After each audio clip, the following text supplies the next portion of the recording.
హైదరాబాద్ లోని సుందరయ్య విజ్ఞాన కేంద్రంలో ఆధ్యాకళ పరిరక్షణ వేదిక ఆధ్వర్యంలో ప్రజాకళల పరిరక్షణపై రౌండ్ టేబుల్ సమావేశం జరిగింది. అంతరించిపోతున్న సంప్రదాయ కళారూపాల సంరక్షణ, కళాకారుల జీవనోపాధి, సాంస్కృతిక వారసత్వ పరిరక్షణపై కళాకారులు, సాంస్కృతికవేత్తలు, మేధావులు చర్చించారు. తిరుమలరావు సేకరించిన అరుదైన సంగీత వాయిద్యాలు, చారిత్రక వస్తువులు ప్రజల వారసత్వం అని పేర్కొంటూ వాటిని మ్యూజియంగా ఏర్పాటు చేసి ప్రజలకు అందుబాటులోకి తీసుకురావాలని ప్రభుత్వాన్ని విజ్ఞప్తి చేశారు.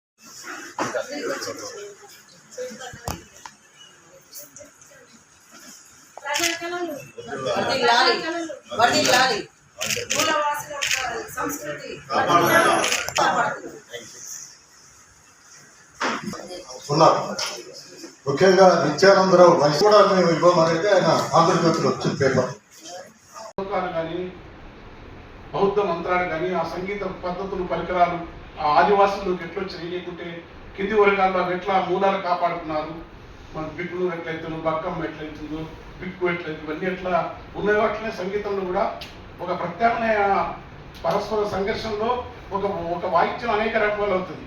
ఎల్లమ్మ కథనకు రాక్షసుని యొక్క వీణ ఏ రాక్షసుడి మీద వచ్చినప్పుడు అతను రాక్షసుడు కాదు, యాక్చువల్ ఆర్య ద్రవిడియన్ ఈ క్రమంలో జమ్ముకు వచ్చినప్పుడు జమ్ముకు వాయిద్యాన్ని సృష్టించిన చరిత్ర వస్తుంది. డమురుకం వచ్చినప్పుడు డమురుకం యొక్క శివుని తాండవం, శివుడు అనార్యన్ దేవుడు, ఆ చరిత్ర వస్తుంది. లేదంటే ఒక మధ్యలో వచ్చిననుకో మధ్యలో మధ్యలకు సంబంధించిన వాయిద్యానికి సంబంధించిన చరిత్ర వస్తుంది. ఇవన్నీ కూడా వీటిని కాపాడుకోవాలంటే చరిత్రను పునర్లేఖించడం, పునర్మూల్యాంకరించడం, వీటిని ఉండటం వల్ల చాలా. అందుకని దీని పట్ల ఇంత వివాదాస్పదమైన కానీ స్థలం సమస్య కాదు. దీని యొక్క భావజాలపరమైన ఆలోచనలు ఉన్నాయి.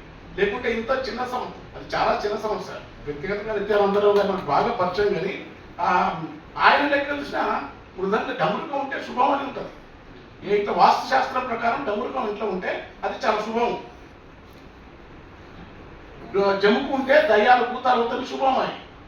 డోర్ ఉంటే చాలా శుభం. ఇవన్నిటి ప్రతి వాయిద్యాలను అంత కష్టపడి ఆ మహాత్ములు స్వీకరిస్తే అది ఏ రకం కూడా అటు సాంప్రదాయ ట్రెడిషనల్ ప్రకారం కానీ దానిలో ప్రత్యామ్నాయంగా వచ్చిన సంగీత పద్ధతులు కానీ వాటి పట్ల చాలా అపారంగా ఉంటాయి. ఇంకా ఆదివాసులు మేస్త్రం జాతి వాళ్ళు కొట్టే వాయిద్యం దగ్గర మనం చెప్పులు వేసుకోకపోతే వాళ్ళు మన కొడుకులంత పనిచేస్తాం, మాట్లాడు అంత పవిత్రంగా చూస్తాం. కిన్నెర ఉందనుకో, కిన్నెరకు సంబంధించి చాలా గొప్ప కిన్నెర కానీ ఏకతార కానీ ఇవన్నీ.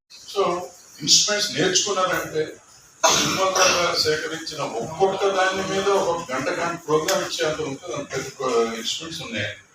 సో వాటిని అన్నింటినీ ఉపయోగిస్తూ నేర్పించి ఉపాధి కూడా కలుగుతుంది దీనివల్ల. సో ఇవన్నీ ఆలోచిస్తానికి